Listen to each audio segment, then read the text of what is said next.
আসসালামু আলাইকুম। আমরা সবাই বেহেশতে যেতে চাই, কিন্তু আমরা কেউ মরতে চাই না। তবে না চাইলেও মরতে হবে, কিন্তু বেহেশতে যেতে চাইলে যথাযথ কর্তৃপক্ষের গাইডলাইন ফলো করতে হবে।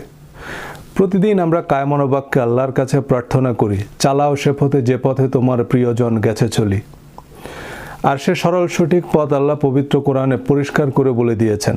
অথচ আমরা কত দরগা, মাজার, তরিকা, কত গোলক ধাঁধায় পথ ভুলে শত পণ্ডশ্রমে ডুবে থাকি, কিন্তু কোরআন পড়ে দেখি না যে স্বয়ং জান্নাতের মালিক জান্নাতের কি পাথেও বলে দিয়েছেন।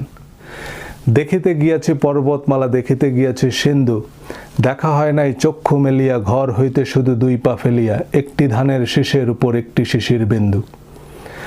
আল্লাহর প্রিয়জনদের তিনি জান্নাতের চিরস্থায়ী আবাসের সুসংবাদ দিয়েছেন এবং যারা সেই সৌভাগ্যবান তাদের বৈশিষ্ট্য স্পষ্ট করে বারবার বলে দিয়েছেন।